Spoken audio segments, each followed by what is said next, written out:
အားလုံးပဲမင်္ဂလာပါfootball guru ကကြိုဆိုပါရစေကျွန်တော်ဒီနေ့ကမ္ဘာဖလား6ရက်မြောက်အနေနဲ့ကျွန်တော်၄ဘွဲကန်သွားဖို့ရှိရပေါ့နော်အဲ့၄ဘွဲကိုကျွန်တော်သုံးသက်ချက်လေးလုပ်ပေးသွားခြင်းနဲ့ဒီနေ့မှာတော့ကျွန်တော်ပုံမှန်တင်ဆက်နေကြတပွဲကောင်းကိုကျွန်တော်မပြောတော့ဘူးဒီနေ့၄ဘွဲကိုကျွန်တော်အကြိုက်အကွက်၈ကွက်အကုန်လုံးပြောပေးသွားပါမယ်အဲ့တော့အဲ့ဒီ၈ကွက်ထဲမှာကျွန်တော်ကကြတော့ BNB 1သိန်းနဲ့ရောင်းပွဲထုတ်တယ်ပေါ့နော်တသိန်းနဲ့ရောင်းပွဲကတော့ကျွန်တော်နောက်ဆုံး9ရက်မှာ4ရက်နိုင်ထားတယ်မနေ့ကလည်းကျွန်တော်Egypt body နဲ့နိုင်ထားတယ်ပေါ့နော်နောက်ဆုံး BNB 1တွေဆိုနောက်ဆုံး34ရက်လောက်မှာ8ရက်လောက်ပဲရှုံးထားတယ်24ရက်ကျော်လောက်ကျွန်တော်နိုင်ထားတယ်ပေါ့နော်ကမ္ဘာဖလားမှာဆိုလို့ရှိရင်လည်းကျွန်တော်9ရက်မှာကျွန်တော်4ရက်နိုင်ထားတယ်အဲ့တော့ပြောချင်တာကကျွန်တော်တို့ tester တွေကိုစိတ်မပူပါနဲ့ကျွန်တော်တို့ tester တွေကကျွန်တော်တို့ဖိုင်ကျွန်တော်တို့အဆင်ပြေပါတယ် brother တို့လာကိုအဆင်ပြေအောင်ဂရုစိုက်ပါလို့ပဲပြောချင်ပါတယ်ရွယ်ပြောတာတော့မဟုတ်ပါဘူး brother တို့အတွက်စေတနာနဲ့ပြောတာဖြစ်ပါတယ် brother တို့ရဲ့တွေးတော်မှုတွေလွဲချော်သွားလို့ရှိရင်ဆုံးရှုံးနေတာမှာ brother တို့ပဲဖြစ်ပါတယ်ကျွန်တော်တို့ကတော့ကျွန်တော်တို့ကိုတသိန်းပေးပြီးတော့လာဝယ်တဲ့လူတွေကိုကျွန်တော်တို့ကအကောင်းဆုံးပွဲကိုကျွန်တော်တို့ကရွေးထုတ်ပြီးမှဖြစ်ပါတယ်အဲ့တော့ပြောချင်တဲ့သဘောကဒီနေ့ကျွန်တော်၄ပွဲ၈ကွက်လုံးကိုကျွန်တော်အကြိုက်ကိုလူရင်းတိုရှင်ကျွန်တော်အကောင်းမွန်ဆုံးလေးသုံးသပ်ပေးသွားမယ်ပြီးတော့ကျွန်တော်ရဲ့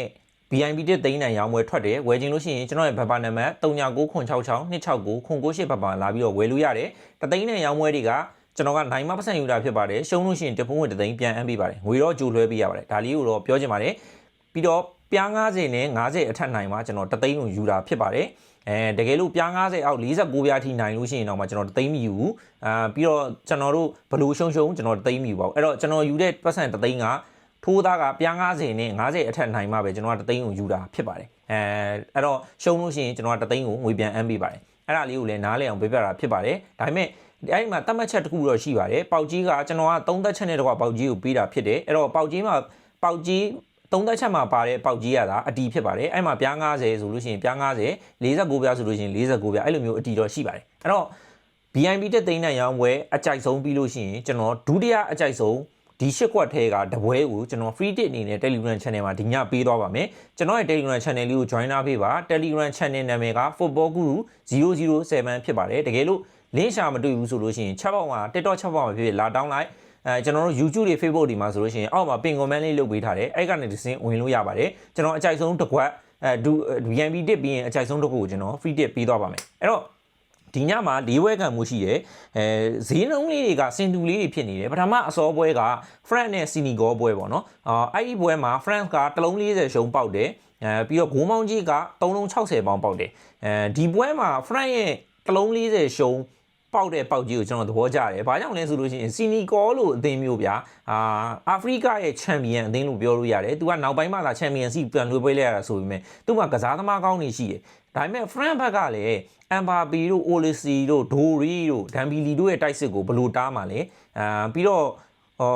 France ရဲ့ Warrant 3ကနေစီနီကော15ကိုပေးထားတဲ့ဈေးလေးကနည်းနည်းလေးပြင်းရှာတယ်လို့ကျွန်တော်ခံစားရတယ်။စီနီကောလို့ထိပ်တန်းအဆင့်ရှိတဲ့အာဖရိကမှာထိပ်တန်းဆင်းရှိတဲ့အသင်းကိုတလုံး40ရှုံပေးထားတဲ့ကြီးလေးကတော်တော်လေးသဘောကျကျင်စရာကောင်းတယ်ပြီးတော့ရှေ့မှာလည်းတလုံး30တို့တလုံးအစိတ်တို့ဝင်ရိုးတွေနဲ့အသင်းတွေကမအောင်ထားတာဖြစ်တဲ့အတွက်ဒီညမှာထိုးသားတော်တော်များများကစီနီကောကိုအထင်ကြီးနေကြလိမ့်မယ်အချိန်မှာပြင်သစ်ကထပြီးတော့နိုင်သွားလို့ရတယ်လို့ကျွန်တော်ထင်တယ်မနေ့ကဆိုလို့ရှိရင်လည်းအောက်ဆုံးတွေပဲဝင်ထားတာဖြစ်တဲ့အတွက်ကျွန်တော်တို့အနေနဲ့အပေါ်ဆုံးတကွက်ကတော့ဒီနေ့မှာလာလိမ့်မယ်လို့ကျွန်တော်မျှော်လင့်ထားတယ်အဲ့ဒီဘွဲကFrance ပဲဖြစ်လိမ့်မယ်ပြင်သစ်ပွဲဖြစ်လိမ့်မယ်လို့ကျွန်တော်တွေးထားတယ်အဲ့တော့ကျွန်တော်ကဒီနေ့ပြင်သစ်မှာပြင်သစ် body နဲ့ပြင်သစ် goal ပေါ်ကိုကျွန်တော်အကြိုက်တွေ့ပါတယ်အဲ့တော့ဒုတိယတစ်ပွဲအနေနဲ့ Iran နဲ့ Norway ကနှလုံး35ဖွင့်တယ်goal မောင်း330ဖွင့်တယ် Norway ကဒီကမ္ဘာဖလားအတွက်တော်တော်လေးကိုအားစိုက်ထားတယ်သူတို့ရဲ့National အသင်းရဲ့ support မှုကိုပါအမေရိကအထိခေါ်လာခဲ့လို့ပြောတယ်သူကကျမ်းမာရေးအတွက်ညီညွတ်အောင်အစားအသောက်အတွက်ကျွန်တော်တို့စိတ်ရှုပ်မှုမဖြစ်အောင်သူတို့ရဲ့ support မှုတွေကိုပါခေါ်လာတယ်လို့သတင်းတွေ့ရတယ်ပြီးတော့ဟာလန်တို့အနေနဲ့လည်းနာမည်ကြီးနေတဲ့အချိန်မှာဒီဟာကိုစိတ်နှစ်ပြီးတော့ကန်မှာဖြစ်တယ်အီရတ်အနေနဲ့ကတော့ကစားအားပြောတယ်ဆိုတာမှန်တယ်ဒါပေမဲ့အာရှအသင်းတွေကျွန်တော်တို့အပူပိုင်းဒေသအသင်းတွေကတော်တော်လေးကိုဒီ US ရာသီဥတုနဲ့တော်တော်လေးကိုကိုက်ညီမှုရှိနေတာကိုတွေ့ရတယ်ပေါ့နော်အဲ့တော့ပြောချင်တဲ့သဘောကဒီလိုမျိုးအာရှအသင်းတွေကြေးတောက်လျှောက်အောင်နေတယ်ဆိုတော့တာမန်တိုက်ဆိုင်မှုတော့မဖြစ်နိုင်ဘူးသူတို့ယာတီဥတုအားသာချက်ရှိနေတယ်ဆိုတာသိတာတယ်အဲ့တော့ကျွန်တော်အနေနဲ့ဒီနေ့မှာနော်ဝေရဲ့နှလုံး35ကြီးကကျွန်တော်တို့ကွာတာကိုဆွစ်ဇာလန်ပေးခဲ့တဲ့ ဘော်ဒီကြီးနဲ့တူတူပဲဖြစ်တယ်အဲ့ပွဲမှာ1-1နဲ့ပြီးသွားတယ်နော်ဝေးကလည်းဒီပွဲမှာ1-1နဲ့ပြီးဖို့တော့မရှိဘူးဒါပေမဲ့ကျွန်တော်နော်ဝေးကိုစိုးရင်တစ်ချက်ပဲရှိတယ်အဲ့တစ်ချက်ကယာဒီဥတုပါနော်ဝေးကအေးပိုင်းအရန်အေးတဲ့နေရာကနေကန်တဲ့ကောင်ကြီးဖြစ်တယ်အဲ့တော့ဒီ US ယာဒီဥတုကိုသူတို့ဟာလန်တို့ထင်သလောက်ကန်နိုင်မှာမလားဆိုတာကျွန်တော်အဲ့ဒါလေးတစ်ချက်စိုးရင်နေအဲ့ဒါကြောင့်မလို့ဒီနေ့မှာနော်ဝေးနိုင်သွားမယ်ဆိုရင်တော့ကျွန်တော်ဂိုးပြတ်မနိုင်သွားလောက်ဘူးလို့ကျွန်တော်ထင်တယ်ဂိုးပေါင်းစိကလည်း3-10ရှုံးနဲ့ပိတ်ထားတာဖြစ်တဲ့အတွက်နော်ဝေးနိုင်မယ်ဆိုလို့ရှိရင် 2C 3C မတော်တဆအီရတ်ကလည်းဂိုးပြန်ရသွားနိုင်ကြီးရှိတယ်အဲ့ဒါကြောင့်မလို့ကျွန်တော်ကဘာကိုကြိုက်လဲဆိုလို့ရှိရင်အီရတ်ဘော်ဒီနဲ့ဂိုးအောက်ကိုကျွန်တော်တွဲပြီးတော့ကြိုက်ပါတယ်ဒီပွဲမှာနောက်တစ်ပွဲကတော့အာဂျင်တီးနားနဲ့အယ်ဂျီးရီးယားပါကမ္ဘာအဆင့်1အသင်းအနေနဲ့အယ်ဂျီးရီးယားကိုတလုံး30ရှုံးဆိုတဲ့ကြီးကတော်တော်လေးကိုပြော့တယ်လို့ကျွန်တော်ပြောချင်တယ်ဒါကဘာမှ FIFA ranking တွေပါတွေတော့ကြည့်စရာမလိုဘူးအယ်ဂျီးရီးယားလိုအသင်းကိုအာဂျင်တီးနားကမ္ဘာအဆင့်1အသင်းကတလုံး30ရှုံးဆိုတာပို့တယ်မက်ဆီပါတယ်အယ်ဗာရက်ပါတယ်နော်မျိုးစုံအကွင်းလဲမှာဆိုဒီဘောလို့ရှိတယ်ပြီးတော့နောက်တန်းမှာဆိုလို့ရှိရင်လည်းမာတီနက်တို့ရိုမီယိုတို့အကုန်လုံးရှိရပေါ့နော်အဲ့တော့ဒါပေမဲ့ကျွန်တော်အာဂျင်တီးနားကိုဒီနှစ်မှာနည်းနည်းလေးစိုးရိမ်တာတစ်ခုရှိတယ်ဘာလဲဆိုတော့အာဂျင်တီးနားမှာဒီနေ့ကစားမဲ့သူတွေမက်အလီစတာတို့အကုန်လုံးကကျွန်တော်တို့နိုင်ကလပ်အသီးသီးမှာဖောင်အောက်နေတဲ့သူတွေဖြစ်တာကိုကျွန်တော်သတိထားမိတယ်အဲ့တော့မက်ဆီကလည်းအသက်အရွယ်ရာစကားပြောလာမယ်အယ်ဗာရက်ကိုတော့တော်တော်လေးကြိုက်တယ်အယ်ဗာရက်တို့ဘာလို့တော်တော်လေးကြိုက်တယ်လူငယ်ဖြစ်တဲ့အတွက်ကစားအားလည်းကောင်းတယ်ကျွန်တော်အယ်ဗာရက်ကိုတော့တော်တော်အားရတယ်မက်အလီစတာတို့ဆိုရင်လည်းလီဗာပူးမှာသူတို့ရဲ့ဖောင်ပုံစံပျောက်နေတယ်ပြီးတော့နောက်တန်းမှာဆိုလို့ရှိရင်စပါအသင်းကောင်းဆောင်ရိုမီရိုတို့ဆိုရင်လည်းကျွန်တော်တို့ဒဏ်ရာရပြီးတော့နားထားတာမျိုးတွေရှိတယ်ကျွန်တော်တို့မန်ယူကမာတီနက်ဆိုလို့ရှိရင်လည်းပွဲထွက်ခွင့်နောက်ပိုင်းမှာတေချာမရထားတာရှိတယ်ပေါ့နော်ကျွန်တော်အဓိကဆိုရင်ဒါအာဂျင်တီးနားကကစားသမားတွေကအရင်2022ဝေါ်ကပ်ရာတုန်းကလိုမျိုးကြန့်ခိုင်မှုဒေါင်ထောင်မီပြေးဝနေတဲ့ပုံစံမျိုးကိုကျွန်တော်မတွေ့ရဘူးသူတို့မှာချွင်းရင်းချက်လေးတွေအနေငယ်ရှိနေတယ်မက်အလီစတာလို့ဆိုလဲခြေစွမ်းချနေတယ်မက်ဆီဆိုလဲမက်ဆီအလှရောက်ပေါ့နော်မက်ဆီကတော့ဂုတ်ဆိုတော့သွားတော့ပြောလို့မရဘူးပေါ့နော်သူကတစ်ချက်လုံးရင်တစ်ချက်ဂိုးရသွားနိုင်တဲ့အနေအထားမျိုးရှိတာဆိုတော့သူ့တော့တောက်ဝေဖန်လို့မရဘူးပေါ့ဒါပေမဲ့အသင်းလိုက်စုခွဲမှာကောင်းတယ်ဆိုတာလည်းမှန်တယ်ဒါပေမဲ့ဒီဘောလို့ပါလို့ဆိုလို့ရှိရင်လည်းကျွန်တော်တို့US ဘက်ကိုရောက်ပြီးတော့ကျွန်တော်တို့ကန်တာဖြစ်တဲ့အတွက်သူတို့ရဲ့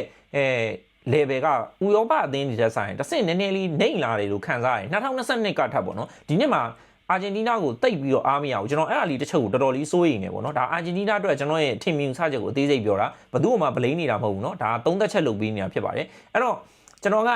အာဂျင်တီးနားအနေနဲ့အယ်ဂျီးရီးယားကိုပေးတဲ့ဈေးကလည်းတော်တော်လေးကိုပြော့တယ်လို့ခံစားရတယ်ဂိုးမောင်းကြီးကတော့နှလုံး90ရှုံးနဲ့ပိတ်ထားတာဖြစ်တဲ့အတွက်အာဂျင်တီးနား2-2တွေလည်းကန်တာများတယ်ပြီးတော့2024မှာလည်းသူအမေရိကမှာကန်ပြီးတော့ဖလားရထားတာဖြစ်တယ်2024ကသူတို့ဗာလ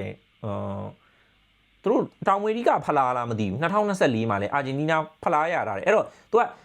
US ရဲ့ယာဒီဥတုနဲ့မစိမ့်ပေါ့နော်အာဂျင်တီးနားကဒီမှာလည်းချန်ပီယံဖြစ်ထားတဲ့အသင်းဆိုတော့ကျွန်တော်ကဒီတလုံး30ဆိုတာတော်တော်လေးပြော့တယ်လို့ကျွန်တော်ထင်တယ်အဲ့ဒါကြောင့်မို့ကျွန်တော်အယ်ဂျီးရီးယားဘော်ဒီနဲ့အယ်ဂျီးရီးယားဂိုးအောက်ကိုရွေးပေးချင်ပါတယ်နောက်ဆုံးတစ်ပွဲအနေနဲ့အော်စတြေးလျနဲ့ဂျော်ဒန်မှာအော်စတြေးလျကဂျော်ဒန်ကိုပေးထားတဲ့စီတလုံး65ကသဘောကျခြင်းစရာတော့ကောင်းတယ်ဒါပေမဲ့ 3+85 နဲ့ပိတ်ထားတဲ့အချိန်မှာဂျော်ဒန်အနေနဲ့မထင်မှတ်ပဲဂိုးရသွားနိုင်တယ်ပေါ့နော်အော်စတြေးလျကိုအော်စတြေးလျကလည်းကျွန်တော်တို့မန်ယူနီးပြ Ricknet နဲ့တော်တော်လေးကိုအဆင်ပြေနေတယ်အဲ့တော့ကျွန်တော်ကဒီပွဲမှာ